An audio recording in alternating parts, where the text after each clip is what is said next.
T-shirts of "Don't waste your time on me, you're already God. the voice inside my head." You're gonna need to find a So good. replacement if you don't stop. Okay. I'm so sick of that song.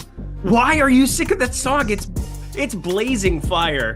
What is going on, everybody? Happy Thanksgiving and welcome to the Stokastic NFL Live Before Lock show.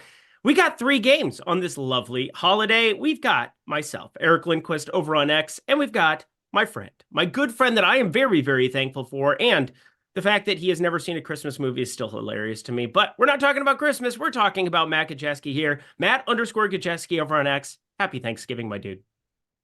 Happy Thanksgiving to you too, Eric. It's good to see you for our annual Thanksgiving show. It's our annual Thanksgiving show. This is our 4th year doing this together. Is this real life? 4 years is what I have in my spreadsheet. I don't remember, man. Sounds right.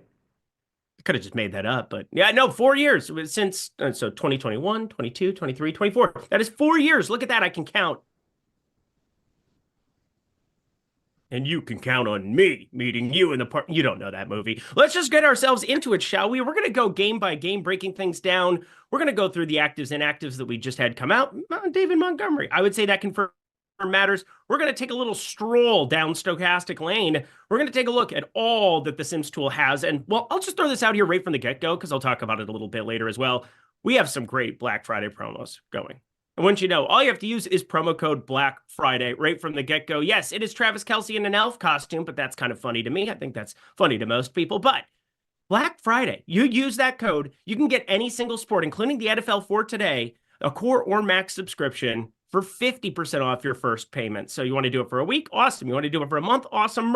We would love to have you guys there. And as we work through the Sims, we're going to have an opportunity to, you'll be able to make lineups yourself, be able to make the adjustments yourself and fire them up here in these massive, gigantic Thanksgiving tournaments on DraftKings and FanDuel. But Matt Gajeski, we have tons to get to. Are you ready to rock, my dude?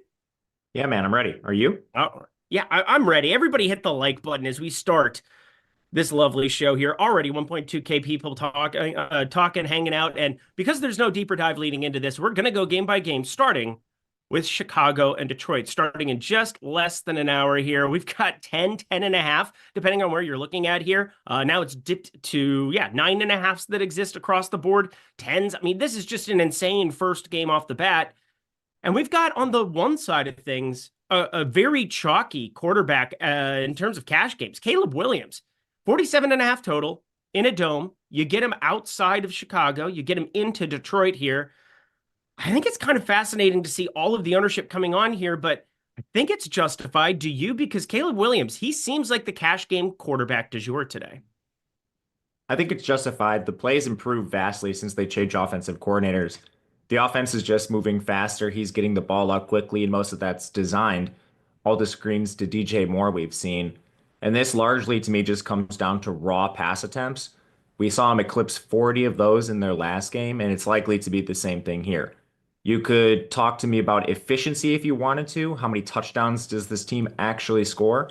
Because they're still 9.5-point underdogs. Yeah, the total's 48, but still, your team total is not fantastic.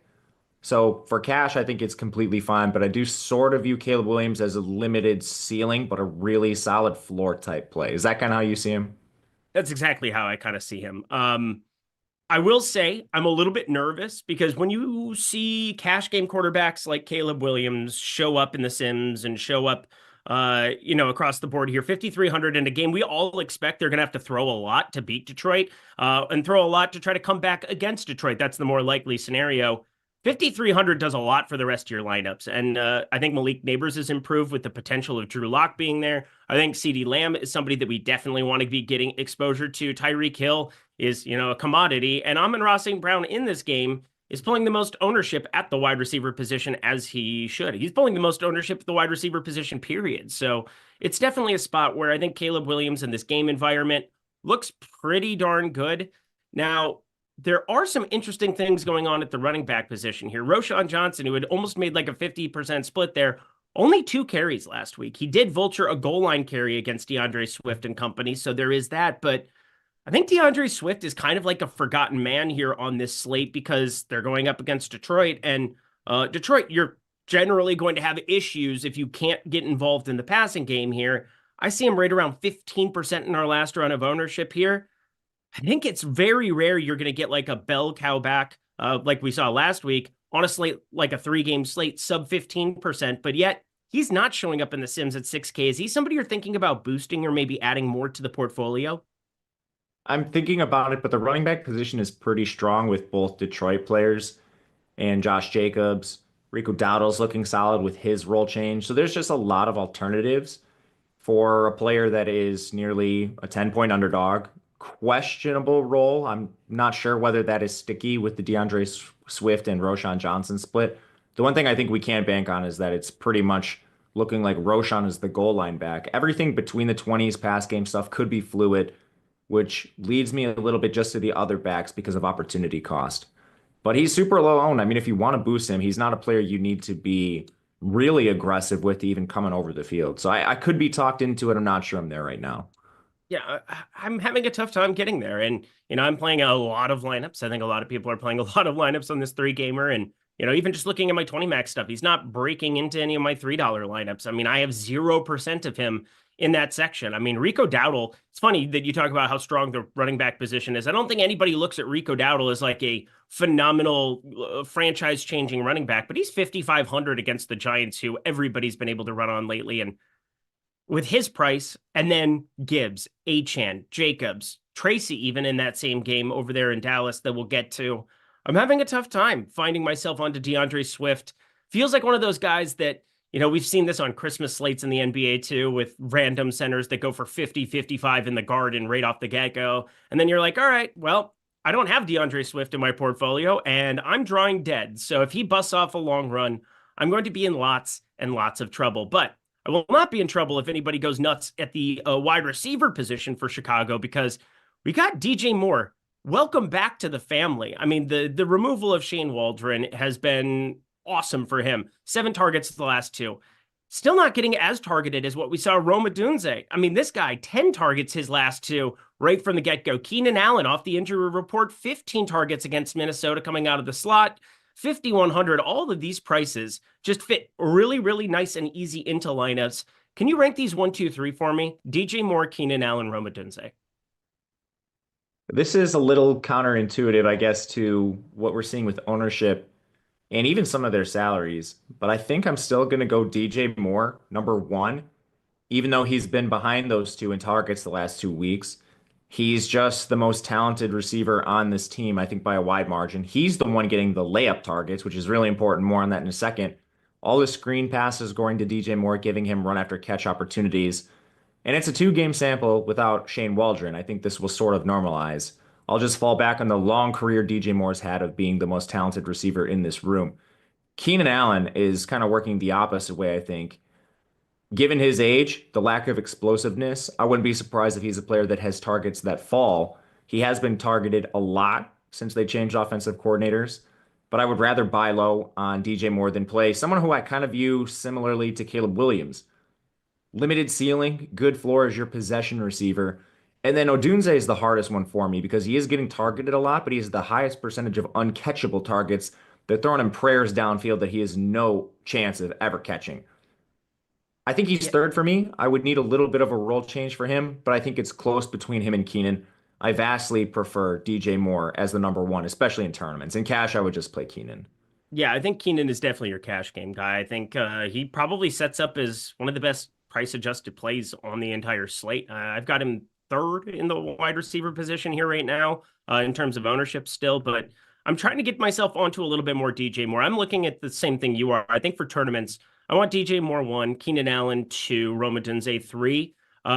There's a lot of volatility to that, I think, but Caleb Williams, obviously the price works out really, really nicely, and then you're able to access a lot of these ceiling plays that we're really looking for. Actually, not even ceiling plays, like raw fantasy point plays. CeeDee Lamb, Jahmyr Gibbs, some of these guys that we're looking that you got to be finding some salary for. And rounding out tight end here, Cole Kmet, welcome back to the family as well. 10 targets for him last week. I mean, the passing expectation for the Bears has gone through the roof over the course of the last few weeks, the 2 weeks specifically. And Gerald Everett finally getting off the field. Thank you, Jesus. How you feeling about Cole Kmet at the tight end position? Yeah, he's another reason why I'll just happily fade Keenan Allen in tournaments, at least at the ownership he's at. Cole Kmet has played 97 and 100% of the snaps the last 2 weeks. And again, I'm stressing that this is a 2 game sample with the new offensive coordinator. Things change fast in the NFL. And I'm not sure Keenan Allen is just the target hog that he's been over the last 2 weeks. I'm going to bet against that on a 3 game slate. Again, in cash, I think he's the safe, low ceiling option. But in tournaments, I'll just take the more explosive younger players who aren't that far behind him. Cole Kmet, at his price, I think you could include him in that consideration because you're saving 1,500 off Keenan Allen by going down to him. And you're also gaining a lot of leverage. It's kind of hard to gain some leverage on a slate like this. But a tight end, because it's a 1Z position, you have that opportunity. There's a lot of tight ends that are going to be more owned than Komet at more expensive price tags. So when you can find a guy who's sub 15% we're projecting right now, I'll take that. Once upon a time, one of my favorite things to do was always going on these 2 and 3 game slates, going to the cheap defense. The Bears are 2,300 and like zeroing out my salary and knowing, hey, I have a completely different lineup from everybody else. I think the Sims tool has kind of taught me that that was a fallacy. That is not something I should necessarily be doing. Dallas defense showing up ad nauseum. We'll get there for sure. But do you have any Bears defense whatsoever? Because I have 150 lineups and 0 Bears defense right now. Right now I have 0. I'll probably change that though. Yeah, I'm probably going to get myself to a couple of shares purely because I would hate to turn on the TV here after this show and watch, some just 99-yard touchdown return that I don't need in my life. Yeah, please, DeAndre Carter. I think he's the guy who's out there doing it. But whoever it is for Chicago, please don't do this to me. I don't need this for my Thanksgiving. That is for sure. Yeah, I mean to frame it up, it basically would just come down to Jared Goff having a meltdown game, which he does sometimes. Yeah. Less frequently than ever before, maybe like once or twice a year, but it happens. So you mentioned the special teams angle, like weird things happen on these slates. We only have 6 options. So I think playing 0 might be a bad idea. I don't know. I'm still mulling that over because they're very clearly the worst play. This is just a leverage angle. Yeah, they're a good defense. That's kind of the ironic part of the entire thing. I mean, they're a top 10 defense in my book in the NFL. Agreed. So, and this is just what happens when you play Detroit and you're a 10-point underdog on the road. Yeah, they have Robinson out for today too. He's inactive, so that obviously matters on the edge there for the Bears. So a little less edge rushing, not helpful when you've got Jared Goff on the other side of this football game. And this is probably the quarterback I'm having the most difficult time figuring out what to do with because we have Caleb Williams in this game environment pulling a lot of the ownership. Jordan Love pulling more ownership. Jared Goff is third in the pecking order. He's just under 20% over on DK. And on FanDuel, obviously, it's probably going to be something where I kind of trim some of the Jared Goff I have here, but you can only play 4 players there from the Lions. And we've seen 6, 7 guys end up optimal on full slates. Hi, Jaguars. How are you this fine day? But I look at Jared Goff at 6,500, and we've seen the passing expectation for him in not even game neutral scripts, games that they are completely blowing teams out there in the fourth quarter. And Jared Goff is still out there slinging, chucking it up here a lot more lately. 29, 36 passing attempts. And both of those games were pretty well decided in Jacksonville and Indy by that fourth quarter. I think that gives me a little bit of hope to be able to boost and get a little bit more Jared Goff, but not showing up in the Sims for me as of right now. Is he showing up for you, Matt? No, but I'm still going to take my approach with Detroit that I plan on doing every single week now until the end of the year to just boost Detroit. They're the hardest team to project because they're so spread out and they have a lot of rotations. Projections don't handle those situations really well, especially when you are dealing with a team that can score 40 points in any given slate. They're at the top of team totals every single week and often eclipsing it. So it's just a really hard situation to project. Even when you look at like a situation, I don't know, Miami versus the Detroit backs. You wouldn't be surprised if a Detroit back outscored Devin Achane on any given slate, but it's almost never going to come up in just raw projections. So it's just a really hard situation to handle. And honestly, it helps us because these players aren't as owned as they should be. So, I mean, just write it down right now. Every single Detroit guy getting a boost. Yeah, every single Detroit guy in play, confirmed, could break the slate. I think, the volume, the passing volume we've seen from the Bears is pretty secure. I think this Lions side, you're looking at, touchdown expectation. And it's very ironic because as you go through the ownership, a lot of it's going towards that lowest total game, going towards the Giants and Dallas purely because of price. and getting some real cheap quarterbacks in your life with some expensive wide receiver options and neighbors, Lamb, and then the running back position, just 5K value all over the place. So I think you got the money to be able to spend and go get Jared Goff. It's just a question of like, do I need him on this slate? And that's where Jahmyr Gibbs and David Montgomery are kind of interesting to me.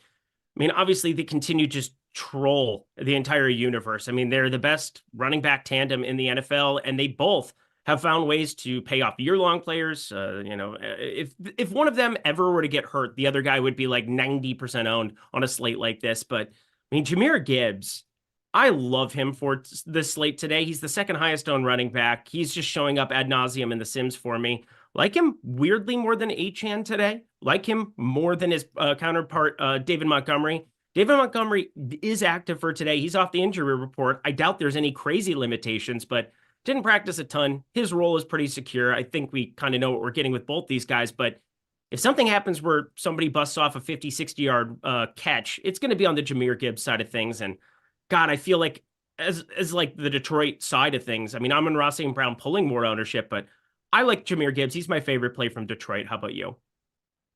I think I agree with that. I'm between him and Amon-Ra St. Brown. For some leverage up at the top of the receiver position with CD carrying a lot of ownership. That's not going to be a crazy leverage spot, and we'll get there. But yeah, I mean, I have no problem with Jahmyr Gibbs individually. I have no problem with Montgomery. I'm going to play a lot of these guys and be overweight to the field on both of them. You mentioned kind of all the different angles. One's hurt, the other one's an absolute smash. This team gets a lot of players involved, so it wouldn't even be surprising to see them both optimal. That has simmed well. I went and checked to make sure. So you can play them both if that's the way things shake out with this offense. They're extremely run heavy. When they score their touchdowns on the ground, they're both going to succeed. Yeah, I definitely see 67% of snaps last week for Jahmyr Gibbs. And, if there is something with this shoulder where Montgomery is not okay, I mean, he could just end up breaking the slate before it even starts. Like, that's what it's not even worried. It's not like he's unowned, but like, I want to have a pretty hefty stand on Jahmyr Gibbs more than anybody else. I think Amon-Ra St. Brown up at 8K is a great play, and we'll get there here. David Montgomery, though, I mean, he's still just smashing himself. I just have the money to go get Gibbs, and I just prefer him. If it's 1-for-1 and Montgomery ends up beating Gibbs, I'm probably going to be in some trouble, but kind of willing to be making the very, very heavyweight stance to Jahmyr Gibbs. David Montgomery on the other side. I mean, you can play these two together, but I think it's going to happen enough that I probably think you're running into some negative EV lineups doing it. The Sims don't have me doing it a lot, which makes me very happy. But how do you feel about David Montgomery before we finish out wide receiver? Yeah, he's awesome. He's like the same play as Jahmyr Gibbs. Maybe a little better touchdown equity, a little less pass catching equity. No problem with him. I'm not scared of the injury. Don't think it's a limitation at all after the full practice. And to the wide receiver position here, where I have one guy in particular that I think I'm just going to be taking more shots on than most.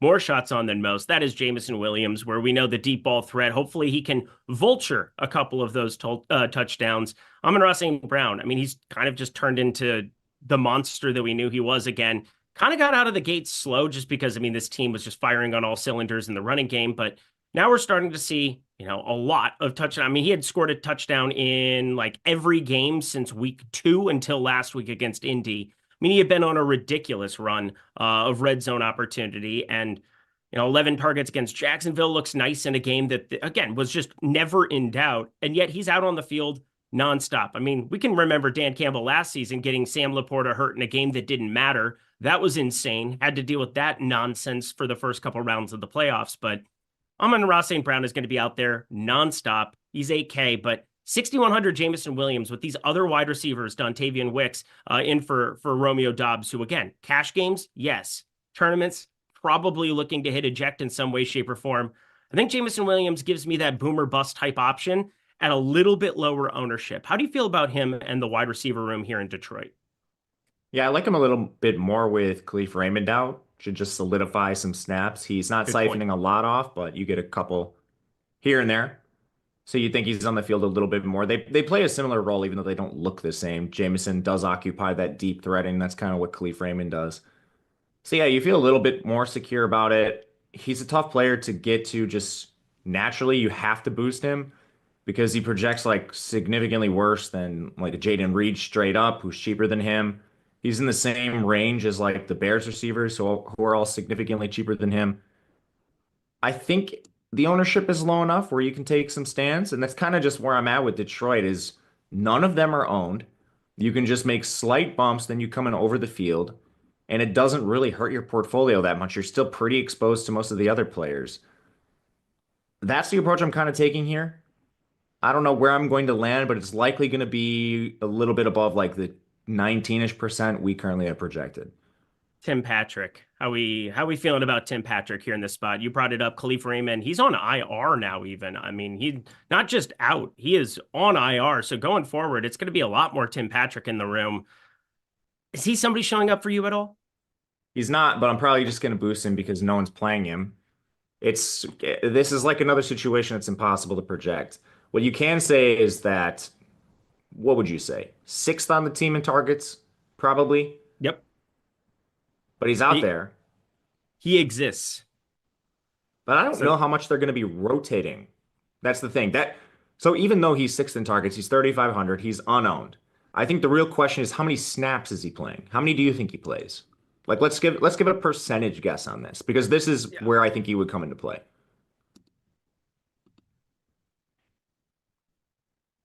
45%, Damn, you think it's that low? 50%. So my question is like how much 12, like what's the hard thing is trying to figure out exactly because I mean Tim Patrick was on the field a bunch here lately, but I don't know. I'm not gonna adjust for him I was gonna say 60%, but they do use a lot of 12, and that'll depend largely if they're beating the snot out of the Bears or not. exactly. And that's kind of what I'm talking about because Brock Wright, Sam Laporta here, I expect them to be on the field, one of them catching passes, hopefully. Sam Laporta, 4,100. This is like as cheap as you could ever run into Sam Laporta over the course of his entire NFL career. He is definitely showing up in the Sims here today. So Sam Laporta on a short slate confirmed going to be popular, but not as popular as Jonnu Smith. And I think he's a little bit better play in the game environment. And Jalen Waddle did emerge. You have a number of pass catchers on both sides, so it's not like Miami and Detroit, one for one there. But I really like Sam Laporta today. He's going to be showing up a ton for me. How about for you? Yeah, I like Laporta too. I'm going to try to smooth myself out to tight end a little bit with just the touchdown dependency. But it is already pretty smooth in our ownership projections. I think Laporta and Jonnu should be the two most owned, but I think there's pretty easy pivots down to Kmet and Kraft too. I'll certainly be over on Kmet, who we already talked about. Not sure on Kraft, but the optionality I think is nice, surprisingly, for a slate like this. So the leverage you're getting going Lions defense going up against Caleb Williams is pretty interesting for sure. But the Cowboys just seem to be dominating for 400 less. If you run the Sims, man, it is next level what you're getting from the Cowboys defense here at the moment, whether it's Tommy DeVito, which sounds unlikely at the moment, or Drew Lock. Lions defense, I have in 18% of my lineups, and I had to force it. How about yourself? You had to force it to get that much? Oh, I had like no Detroit. I had like 98% Cowboys running it. Oh, makes sense. I'm in another run right now, so we'll see Okay. in a second. It wasn't a ton, though. All right. Well, it'll be something that we'll revisit here as we get to the Dallas All right, defense and go it through finished. Sorry. Yep. Oh, that's perfect. That's perfect. We'll be able to take a look at it when we get there because that defense is going to be extremely popular. Also popular, the new Hall of Fame program put together by Lofty. I see a lot of people asking for him in the chat. We give him Thanksgiving off. I'm part of the Live Before Lock crew here with my friend Matt Kajeski. And, well, we love seeing the avatars at the top of the lineups or the top of contests, having those lineups at the top of those contests. And if you download one of the avatars, it's stokastic.com/HOF. You have an opportunity. If you finish in the top three of a 5,000 or more person tournament, you'll get yourself a month of the Sims tool completely free. Now, we do have awesome Black Friday deals going on, but this is a pretty great way to jump in for free. So find a little bit of success there. Take a screenshot of that tournament that you've placed top three in, tweet it to Stokastic HOF over on X, and get yourself a month of The Sims completely free. That seems like a pretty great deal. And then if you make $20,000 or more, you'll get one of these insanely cool rings. And gotta say, these rings, they're starting to pop up. People are taking screenshots of them and making those their Stokastic avatars. Yeah, we saw that. It is really cool having that play out. So shout out to Lofty for putting together this entire program, revamped the Hall of Fame program here at Stokastic. You love to see it.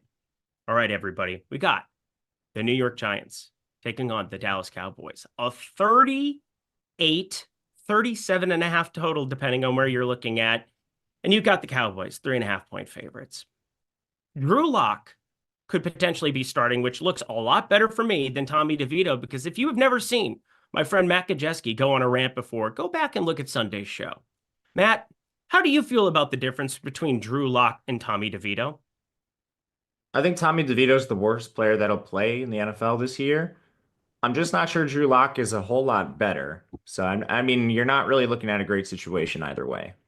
No, it's a terrible situation, but you just said worst player in the entire NFL, period. So, Yeah, I think that's true. Outside of like some punters that I probably don't know. Pat McAfee's sad about that. I'm not saying all of them are bad. I'm saying there's probably like someone out there who's worse than Tommy DeVito that I don't have at top of mind. But Tommy DeVito is in the bottom three NFL players at the very least. Yeah, man. Drew Lock, though, I mean, this would be like a pure price play kind of thing, and we don't really need it because I think the price play is on the other side of this game in Cooper Rush. He has better pieces. He gets Brandon Cooks back as a wide receiver 3 behind Tolbert and Lamb. I find it very unnecessary, but it is just a 3-game slate. If Chicago and Detroit has weird stuff go on where you completely see, the game shoot out in such a ridiculous way, and you don't have the quarterback like a Goff who goes for 35, a Caleb Williams who goes for 30. I think there's worlds where I put myself onto some Drew Lock purely to get different and like zero out that salary and have a build nobody else can have with hopefully, something that just miraculously happens. But I can't imagine a scenario that I get overweight to Drew Lock or Tommy DeVito today. I'm absolutely not. Yeah, that's just not going to happen. But Tyrone Tracy has been an awesome back. Like, he's been really fun to watch here. Has a motor. He's been motoring tonight. It's kind of an interesting spot where you're going to get such heavy ownership on Rico Dowdle. I'm not saying don't play them both together, but if you're hand building a couple of lineups and trying to figure out, oh, here's a point of leverage, here's a point of leverage, I think it's very interesting to just go straight over to Tyrone Tracy, who, I mean, this rushing defense for the Cowboys is atrocious. Over 150 yards they're giving up per game. And they've proven in most spots that they don't want Devin Singletary on the field all that much. All of 2 carries last week. Of course, he vultures a touchdown in those 2 carries. But Tyrone Tracy seems to be the bell cow there for Brian Dable. How do you feel about him on today's slate? Nervous just because of the fumbles. That's really it. He's fumbled in 2 straight games. After he fumbled in their last game, we saw them take him out a little bit for Singletary. You just have a little bit more volatility because of that in this game. I think they'll go back to him, but this is just a hunch. They very well could return to Singletary or have this be some sort of timeshare, at least more than it's been recently. So that's about it. He's volatile. I still am going to take some shots because he's the most talented player, but this is a trust thing at this point. It's very difficult to click the button in single entry, and yet I find myself playing him. So that'll be an enjoyable experience for me for sure. Malik Neighbors and Wan'Dale Robinson, I put a betting ticket out there into the world where I parlayed the 2 together, hoping that it was going to be Drew Lock instead of Tommy DeVito, when it seemed a little bit murky, some of the wording from Brian Dable during the week about that shoulder. And now it's a forearm injury with DeVito. It's just so weird. But Neighbors, his passing expectation has gone up in the news of Drew Lock being the quarterback. We saw him at least be functional through over 200 yards in both of his starts last season with Seattle, but Malik Neighbors still paling in comparison to CeeDee Lamb on the other side of this game, Amon-Ra St. Brown that we already discussed.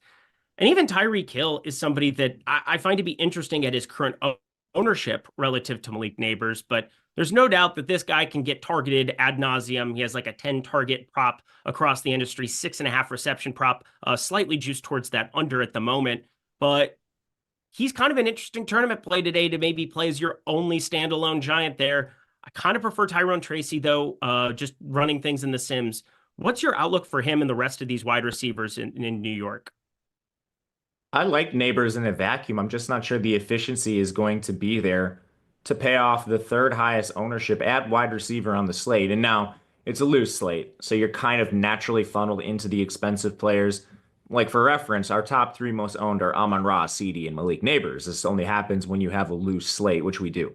But I'd rather play Tyreek Hill over him straight up. Better quarterback, much higher implied team total, even though Tyreek's been objectively bad this year. But I mean, what are we looking at with Neighbors? Even if he has 10 targets for what, 45 yards, scoreless yards, as the most likely Yep. outcome? So, I mean, I'll happily make that pivot to Tyreek Hill at less ownership. Yep. I think Or just think like Tyreek CeeDee Hill. Lamb is only 3% more owned than him. Like, I'll just find the 200 to get to Lamb. The difference between like Dallas and New York is Cooper Rush isn't that much better than the New York guys, but he put up a 300-yard game this year. There's at least some semblance of hope with the Dallas offense. I haven't seen anything that suggests New York is going to move the ball. A new quarterback, hopefully. Drew Lock can do something there. Hopefully not to some extreme extent, because right now I currently have like We've none seen of Drew him. Lock. Drew Lock would have had to make significant strides. Yeah. He's still not exactly that dude. I mean, we saw that primetime game last season that he kind of miraculously did some things. Then goes up against San Francisco, miraculously played okay in that one as well. But all I'm saying is that, I think you feel this way too, that Tommy DeVito shouldn't be in the NFL, that there's no point. You just watch it. And I mean, Tommy DeVito did a couple of things with his legs and did that at the tail end of last season too. But like from a throwing perspective, Malik Neighbors looks a lot better with Drew Lock. However, he's pulling a lot of ownership, 37%. That's pretty hefty. I'm underweight to that here at the moment. I hope he still finds a way over 56.5 yards. Let me just throw it out that way. Anything else that you're getting from the Giants? Because Wan'Dale Robinson, I find to at least be interesting sub 10%. Darius Slayton, not on the field enough, but he's like 2%. I just think there's better 2% wide receivers like Jalen Tolbert. I would much rather click on with the Cowboys for 600 less than Darius Slayton. I think, I'm not going to click on Jonathan Mingo. I don't even think the Cowboys knew what they were doing. I think Jerry Jones just got confused and was like, oh yeah, no, fourth round pick. I thought they said 14th round pick. That is not the case. Jonathan Mingo won't be in my portfolio, but Darius Slayton, Wan'Dale Robinson, any of these guys for you? Wandale has a decent projection. I think it's about right when you factor in ownership around 10%. Just no ceiling on him. And I'm not sure I'm clicking any of the value plays from anyone in this game. I'd rather throw darts on the Tim Patricks of the world or like a Bo Melton for Green Bay or something. We'll get to that situation later. Just not really seeing a lot that's worthwhile for this team. Theo Johnson. Theo Johnson's okay at tight end because it's so volatile. He's still by far the sixth option. Right now, I have zero of him. Yeah, I currently have 10%. So I'm at the field. That's kind of interesting. That's more Theo Johnson than I thought I had.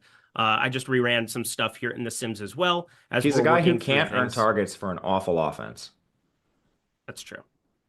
Yeah, it should be a spot where Theo Johnson, I mean, he's got like a 25.5 receiving prop across the industry this week. That's It's actually just better not, than I thought it was going to be.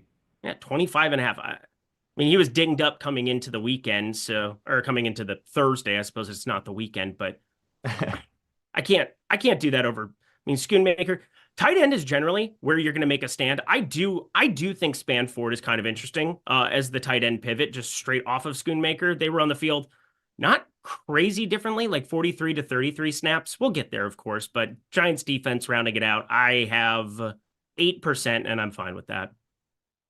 They have a decent pass rush. It's largely driven by two guys, and you're playing rush. So, I mean, there's some hope there. I think I would rank them like, I don't know, fourth maybe on this slate, something in there. Mhm.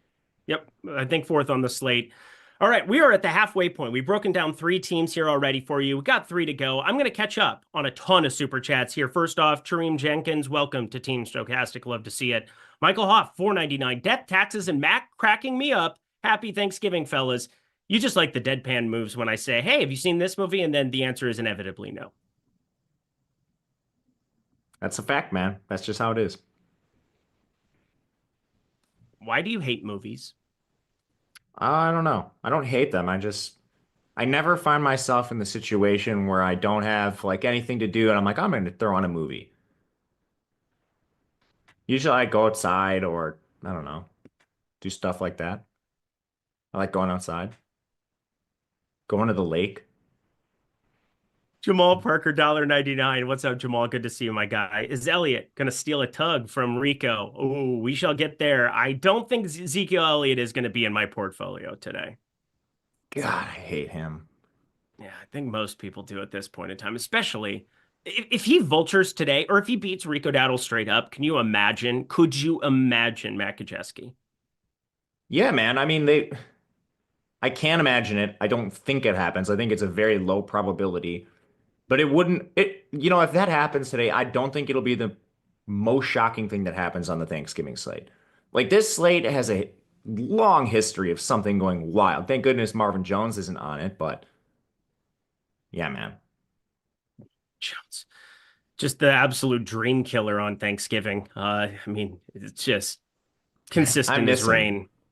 David Blau. I mean, this is the perfect Thanksgiving David slate. Blau. We have two quarterbacks that fit like the David Blau archetype. Yeah. My favorite thing was starting off the show. I saw two comments back to back. One was that historically the Lions have sucked on Thanksgiving. And then the next comment was, well, historically the Lions have sucked. And I'm like, well, that's kind of the point is like, it's a very, very different time to be a Detroit Lions fan here at this point in time. Take East James, $4.99. Appreciate everybody super chat. Single entry, last spot to fill, 3,400 to go.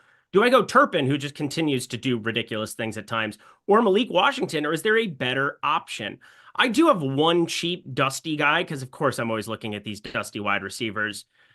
It's got to be Bo Melton at 3,100 at the current ownership. I don't see how it wouldn't be. You brought up Washington. I think that's okay. I don't even think that's the best play from Miami sub 3,400, though. I think Odell Beckham ends up being a little bit more involved, at least. He had 3 targets last week, caught none of them, but at least is seeing the field a little bit more. Do you have anybody sub 3,400 that you'd recommend for Miss James' lineup? It's a really tough range. With Bo Melton, I'm not 100% sure he's the wide receiver 4. There's been a lot of like chatter in Green Bay about this Malik Heath character. And now he's more naturally the backup to Romeo Doubs.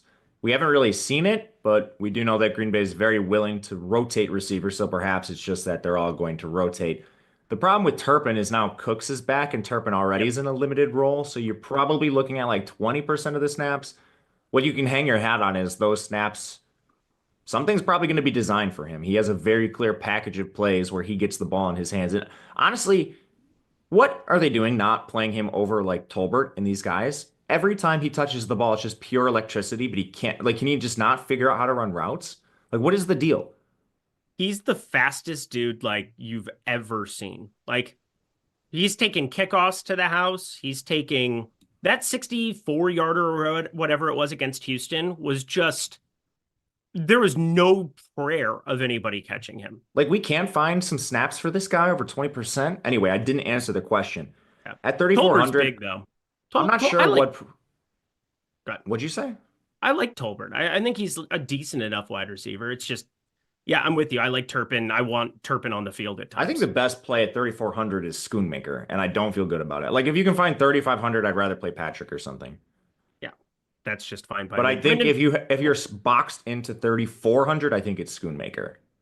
Brendan Bayron, $4.99. Thanks for working today, boys. Let's get after it today. Yes, we shall. Thank you so much for the super chat. We've got Charles Moran, member for 26 months. Sotex, happy Thanksgiving, Eric, Matt, and the Stokastic fam. Happy Thanksgiving to you as well, my guy. Hopefully you're having a great Thanksgiving. Riley Shaffrey, $2. How should I adjust the stack type exposures tab? Ooh, this is a great question because I was actually screwing with it a little bit. Now, one thing I like to do is take it and just kind of run it to zeros and see what shows up. And then I start to tweak it because, again, this is building out the pool. You're trying to build it as close to what the field is going to be doing.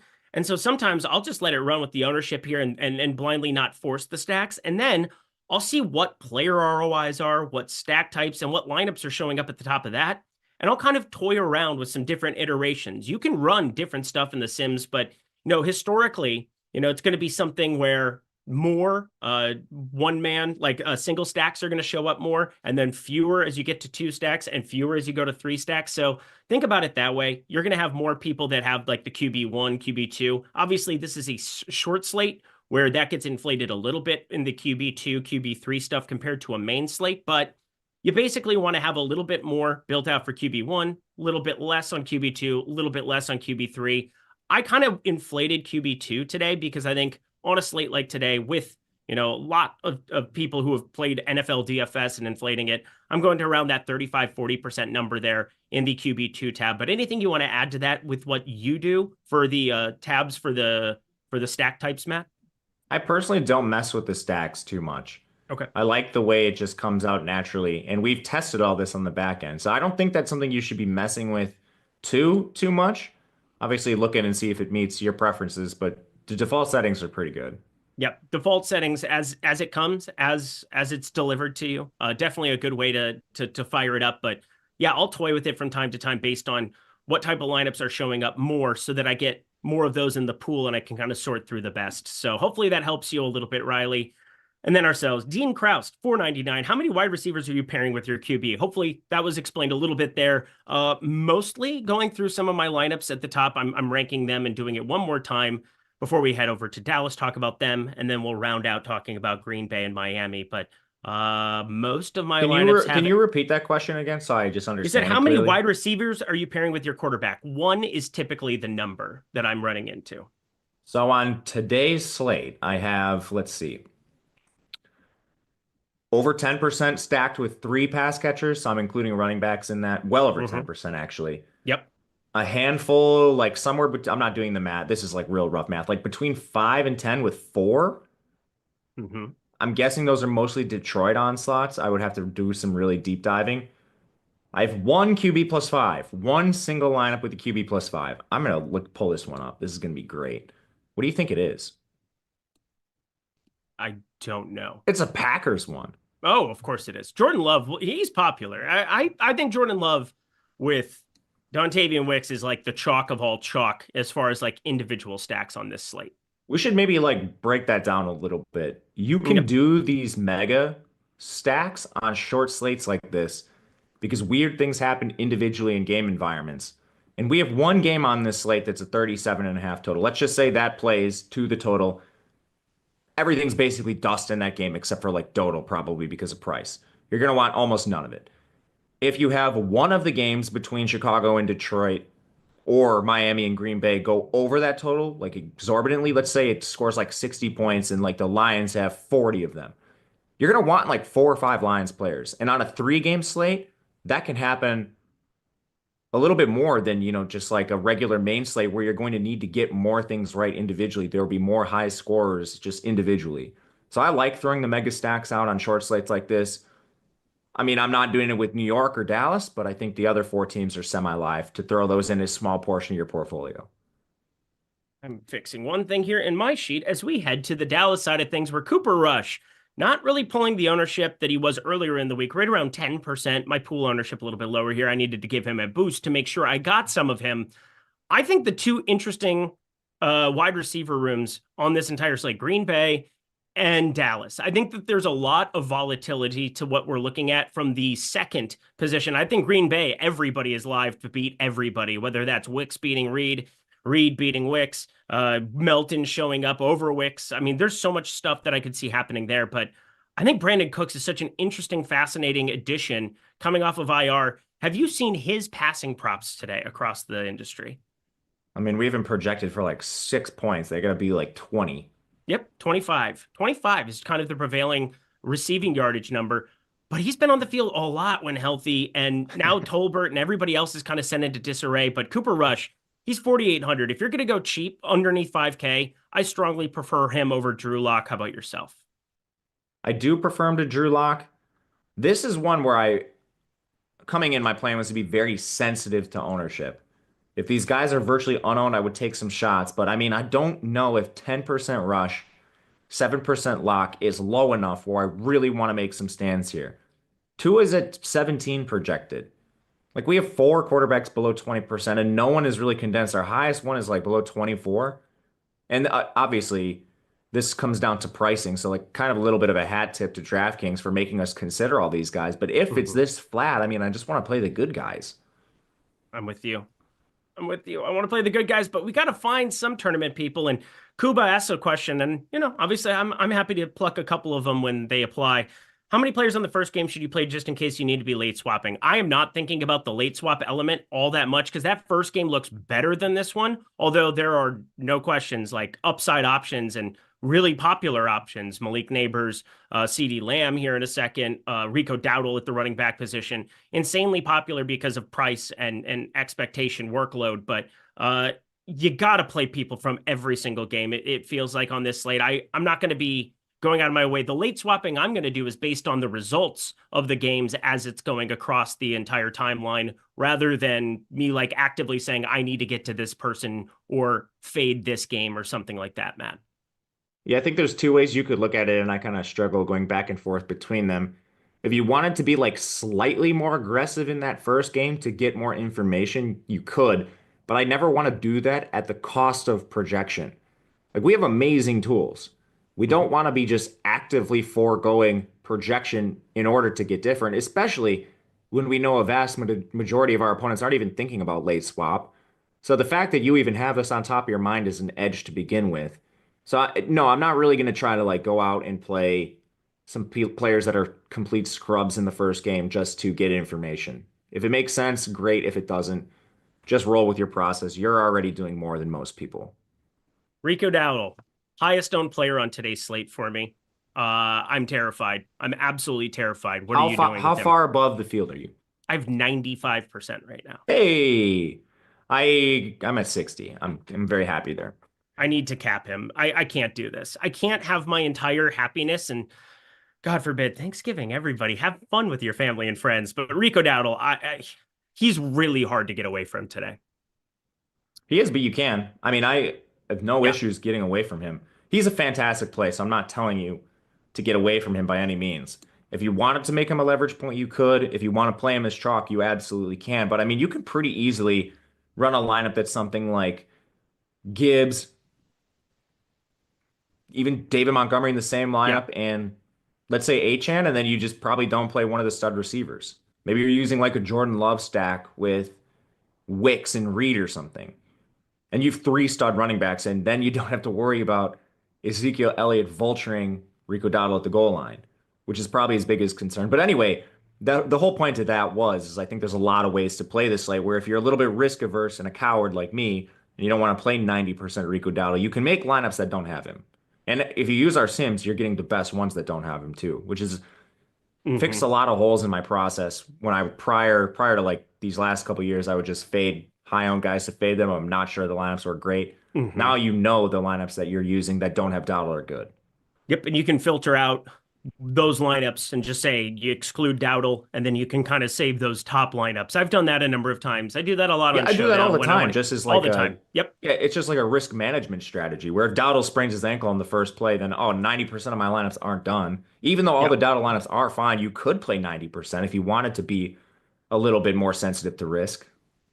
Yeah, he looks awesome. 5,500. Wide receiver looks pretty awesome with CD Lamb here. He's the second highest owned wide receiver on today's slate. If you made me play one wide receiver in one lineup that was 7K or more, I go to CD Lamb over Amon-Ra St. Brown and Malik Neighbors. How about yourself? I do as well. It's close between Amon-Ra and him, though. Yep. I think it's close also just what you need and what happens in this first game. Because I think I could see a lot of my CD Lamb turning into Tyreek Hill if I need to trim ownership, if I don't have the nuts. Like if I don't have the absolute stone cold nuts coming out of the first game, there's a lot of worlds where I go to Tyreek Hill, where I go to some of these other ancillary pieces. So I just want you to keep that in mind as well, because I think that that's something that not enough people are doing in their late swap process as well. But these ancillary wide receiver pieces with Brandon Cooks back, man, it is interesting to see the ownership on like a Tolbert, on a Cook specifically, on a couple of these other pieces. And then Schoonmaker at the tight end position, we'll rope him in as well. How are you handling tight end today? Or sorry, not tight end. How are you handling these ancillary pieces from the Cowboys? Because I think one thing that I'm trying to do that the Sims obviously isn't giving me is getting to a little bit less of the Schoonmaker play, because it seems as though the Sims like Jonnu a lot more, Sam Laporta a little bit more. And I think there's a world where you get to this. I mean, I just forgot his name off the top of my head. The other tight end that Brevin was there. Stanford, pride of Minnesota. Oh my God. 33 snaps, though, that he was on the field. He got targeted twice. Schoonmaker only got targeted 4 times last time, and we're acting like he was this revolutionary play. But against the Giants, it's hard not to like him. He had 10 targets against Houston and come from behind mode. But what are you doing here at the tight end and wide receiver positions with pieces not named CeeDee Lamb? I'm not playing a lot of them, and I'm not playing a lot of Schoonmaker for really the reasons you mentioned. Worried about Brevin Spann-Ford siphoning off some snaps. The thing that keeps Schoonmaker projecting really well is his targets per route is insanely high, but we know those things are volatile. And I'm also concerned now that you bring Cooks back. Where does he fall into this Yep. mix? Is he somebody who's just targeted more often? Maybe. So there's at least a hole you could poke where a lot of the other tight ends don't have that. Well, we are heading to the Cowboys defense. Just they're the best defensive play on the slate. No. Yeah, by far. Yeah, by far. So we're just gonna leave it at that. I know we want to break down defense, but we got 8 minutes here. We're gonna get ourselves to Miami and Green Bay. But one more time for the people, Jordan Klein. I thought this show was gonna take, like, oh, we're gonna have so much dead air. No, no, no, no, no, no. We are flying. We're motoring. Want to throw this in for the people. If you guys have checked out Greg's thread, Portfolio EV, code thanks right now. That is our Black Friday promo for that. You can get 75% off Portfolio EV right now using that code. It's valid through Monday, December 2nd. Would love, love, love, love, love to be able to have you guys try that out because this tool is just doing ridiculous work. He's turned $100 into nearly $500. He'll be firing up more NBA bets for Friday. You're going to want to check out G. Ehrenberg DFS over on X and check out that thread, but also check out what he is using to find all of those plays. Portfolio EV, it is the sheriff in town when it comes to positive EV betting. So check it out. Code thanks, 75% off. All right, y'all. If you've enjoyed this breakdown on your Thanksgiving holiday, please smash that like button for myself and for Matt as we jump to the final nightcap game. Another 48 total that we've got. Miami at Green Bay. Gonna be a little bit chilly, but like not that 0 degrees game that we saw in Kansas City there for Tua Tagovailoa, but he is going north. It always makes me a little bit uncomfortable, but I think Tua is my favorite quarterback relative to ownership on this slate. We've now started to see multiple stack partners, whether it's Jonnu Smith, Jalen Waddle, Tyreek Hill is kind of not fallen by the wayside. He's still pretty darn good, everybody. But Devon Achane, I love the versatility of Tua Tagovailoa, and he's in the last game of the night, so I've backloaded some of my lineups so I can continually see how things are progressing. Again, I'm not fading Jared Goff. I'm not fading Caleb Williams. I'm not fading any of these guys, but I do think a majority of that ownership at quarterback comes in those earlier spots, other than Jordan Love on the other side of this game, who is the most popular quarterback in our projections right now. But Tua, how you feeling about him with his dance partners on today's slate? Yeah, I like him for the ownership. I thought there was going to be a decent chance he got squeezed because of this narrative that he can't play in the cold, even though 28 degrees is not cold. It's basically swimming weather. But I thought I was going to like Jordan Love a little bit more. But yeah, I mean, he's the second most on quarterback. The guy has 46 dropbacks combined over the last 2 games. It's just like Tua's going to throw no matter what. If Green Bay plays to the spread of this game, Jordan Love might drop back 25 times. So there's quite a bit of risk with the Packers. So, like I love Jordan Love. He's super talented. His offense just kind of neuters him. So, I mean, at times I want to play him when he's low owned, but that's just not the situation today. So I ended up a little lower on Love just because of that and higher on Tua. Lower on Love. Matt Gajeski, the autobiography. Price Productions brings it up. $20 super chat. My goodness, appreciate you. Tua 0-7 and games below 47, below 45. Yeah, I saw 47 on a tweet earlier, but was the 71 passer rating in those games smart fade?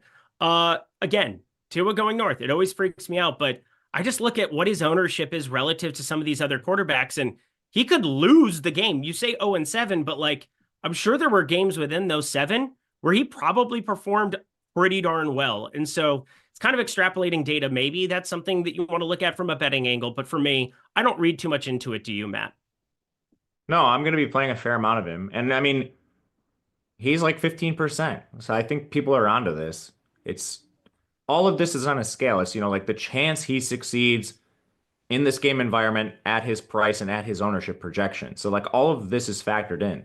I think probably given the spread is over 3.5 points here in favor of Green Bay, like the most likely expectation is that he fails to some degree. But we're playing for alternate outcomes and trying to win tournaments. So I'll throw my shots. Not throwing away my shot. We got Devon Achane here. He's been pretty darn involved.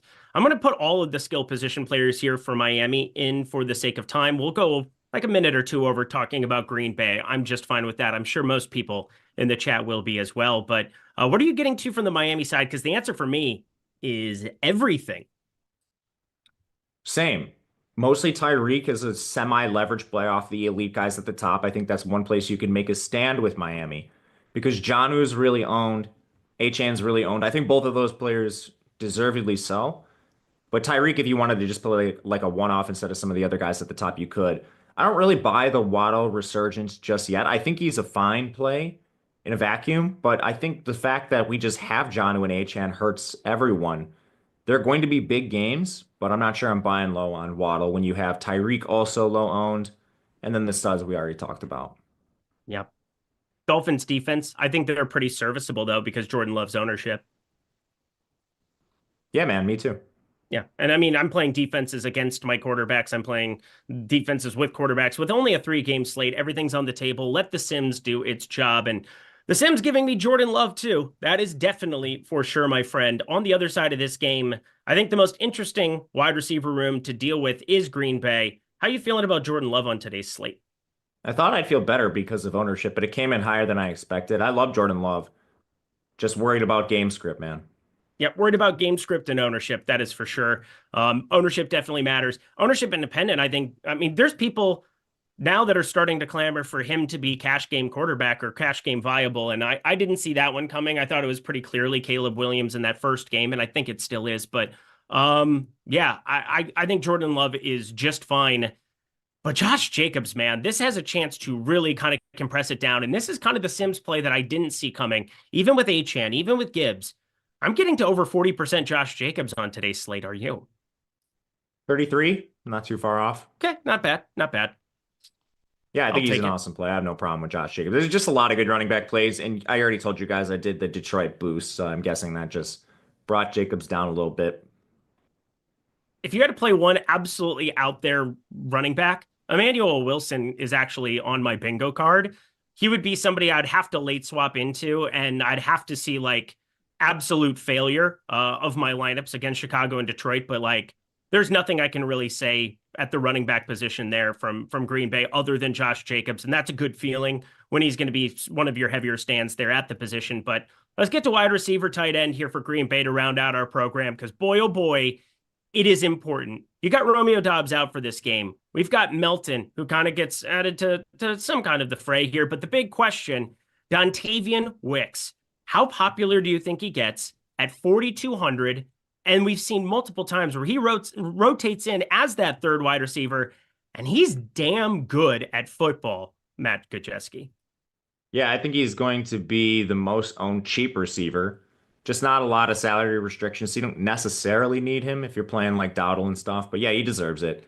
Every time one of those players is out, he usually jumps to the pure 1A in targets on this team, which is wild because he's a rotational player when everyone's healthy. I think he's completely fine, but if you wanted to make a pivot to another Green Bay receiver, this is going to ebb and flow a lot week to week. Gonna ebb and flow a lot, but you know what? For the most part, Jayden Reed, he kind of gets lost in the salary structure of this slate. We have the expensive guys, then we have a cheapie and Dontavian Wicks. I'm going to be adding up a lot of the ownership. The Sims tool can help you out with that too as we're running things along in the NBA. But in the NFL, I'm just going to look at seeing how popular some of these wide receivers are in these first couple games. And I'm going to be able to kind of figure out where Jayden Reed is going to be owned. I think he is an awesome potential individual tournament play independent of Jordan Love, independent of Josh Jacobs. How do you feel about Jayden Reed as we get out of here? Love Jayden Reed. I made boosts to both Watson and Reed in the love stack, specifically at the expense of Wicks, just because of the ownership game. We are at lock, everybody. We landed the plane directly at 12:30 p.m. Eastern Time, 9:30 a.m. Pacific Time. Everybody's off to go hang out with their family, watch a little football. Hopefully you all have a blessed, happy Thanksgiving. I'm going to turn it over to Matt, though, because he always eloquently rounds out things. Any final words for the people as we get out of here, my dude?